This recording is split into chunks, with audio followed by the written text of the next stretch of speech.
Hi, I'm George Kassouf. I'm an exercise instructor in Washington, D.C. Go Nats! So I did a warm-up video for you earlier showing you how to get your body ready for vigorous exercise.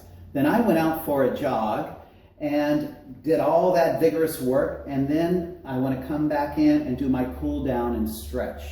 Actually, I did my cool down outside.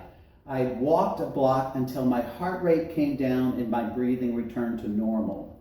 So now I want to do static stretches. I'm going to start with my calf. I'm going to turn sideways, and I want to have my heel just barely able to touch the ground with my feet parallel.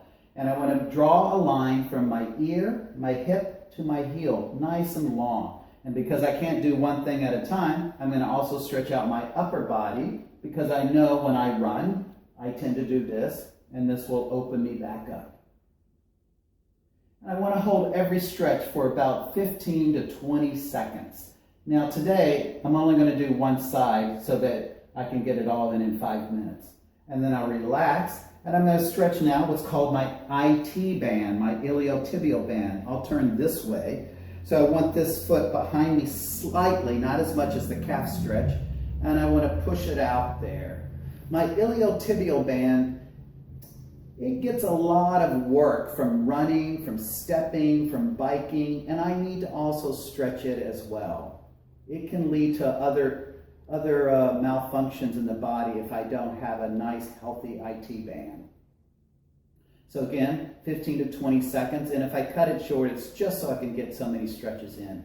Then that same leg, I'm going to stretch out my hamstring, and I'm going to turn this way for this one. Same leg. I'm going to hinge from my hip, and you'll see this knee is bending.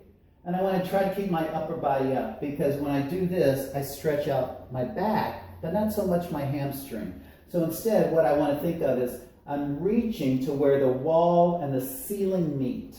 And then I can relax my ankle because I've stretched my calf. And there, I can also hold on to a chair or anything like that I need to.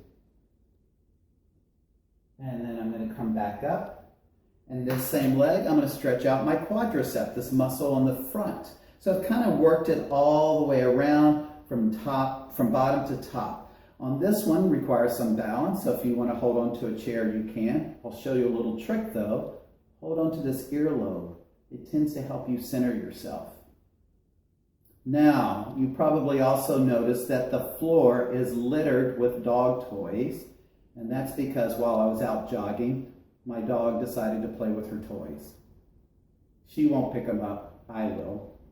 Then I bring that foot down. So then I will do the other side without you watching so that I can get everything in. But I want to now stretch out some other things in my back.